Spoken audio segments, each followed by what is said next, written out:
this tutorial, we're going to talk about George Gershwin's Embraceable You, a lovely jazz standard. I've done a reharmonization of it, written out the sheet music, and we're going to talk about the different elements of this sheet music that makes the reharmonization special.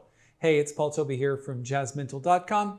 Thank you once again for joining me for one of my tutorials. We are going to dive right in and check out the sheet music Embraceable You. Let me play the first 8 bars of this, and then we'll talk about why these chord changes are so important.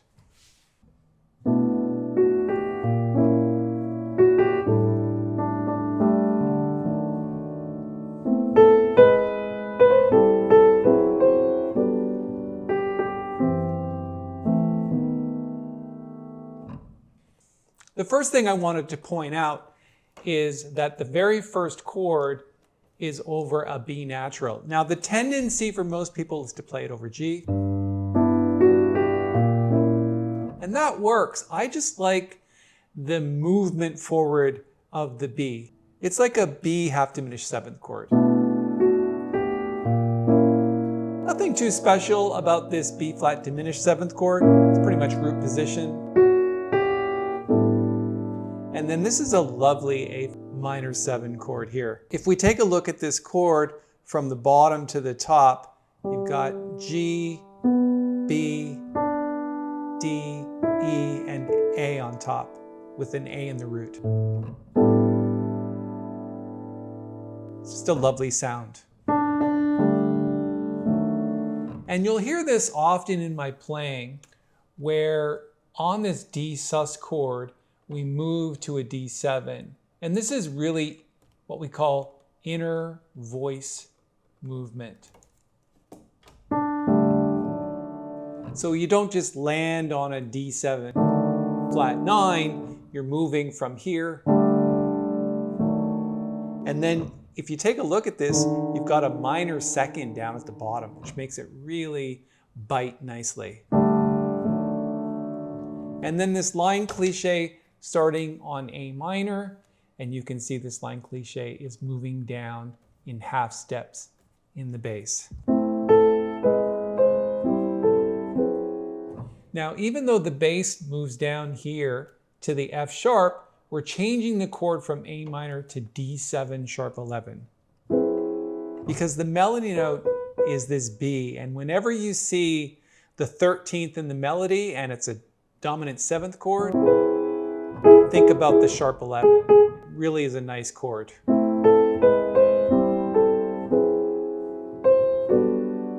Again, on the G major 7th chord, you've got this minor 2nd here in the bass.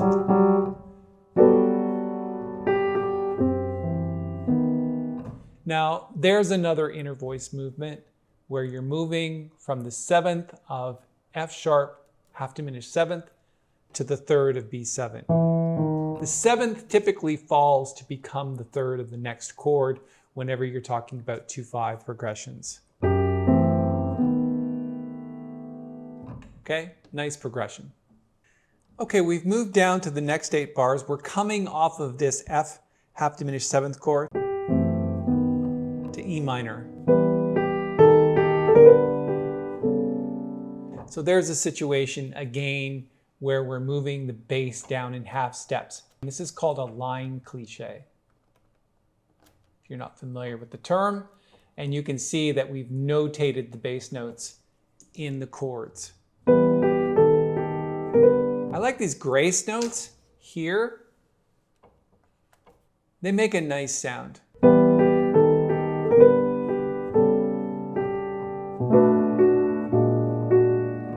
So here's a situation where we're using a tritone substitution.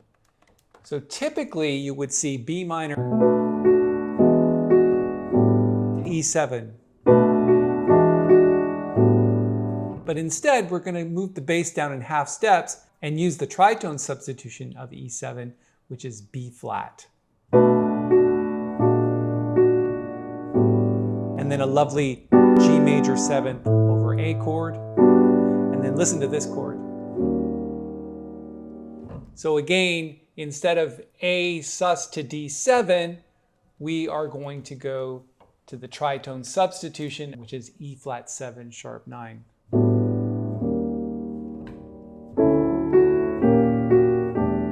And as we went down the bass in half steps, here we're going to go up in half steps. So we're going to go up in half steps here.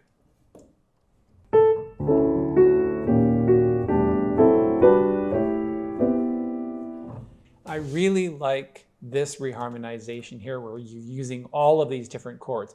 But basically what it is drop 2 voicings. So if you actually take this bass note, the A6 over G, and you move it up here, and then drop the second note from the top down an octave. And it's just going up the scale. And then this lovely minor second here in the bass, in the C major 7th over B chord. We're going from D sus, and typically this would be a D7 chord, but we're using the tritone substitution A flat. And then go back to the B instead of going to G. Don't resolve it right away. It's important to not resolve while you're working through the tune. And then when you get to the next section, so we've had an A and a B section, and then we're going back to A here.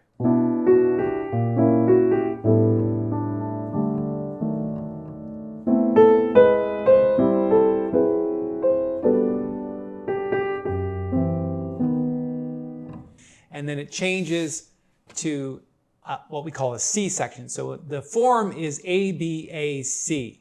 And here we are at the C section. I've scrolled down a little bit. I love this progression here. So again, these are drop 2 voicings right here. You're basically taking the second note from the top of the chord. So in this case, the chord would be an E major 7th chord, take the second note from the top and drop it down an octave. And then a 2/5 of E minor. Don't forget this 3rd and the flat 9 of B. There's our chord. Line cliche. And then a lovely 2/5 of A. So if you take a look at this E7 chord, you've got this chord, which contains a flat 9 and a 13. To A half diminished 7th. Then we don't resolve it. We basically go to some type of D sus chord or C major 7th over D. And then tritone sub. So let's play that section again.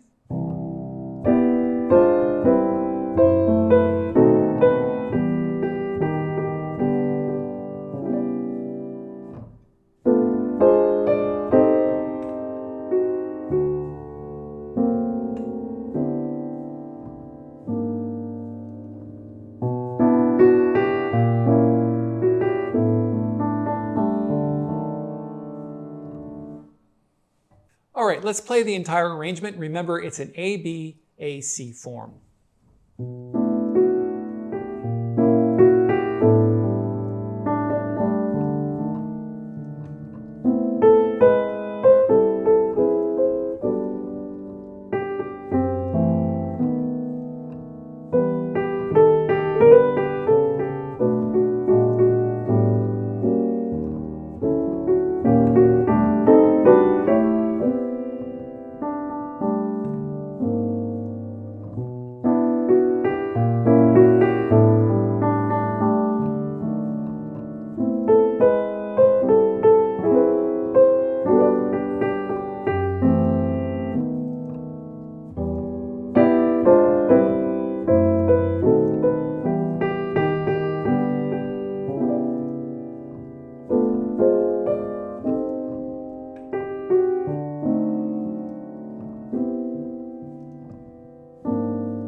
If you'd like to download this sheet music, I'm going to put a link up here in the corner and a coupon code on your screen to get it for 50% off.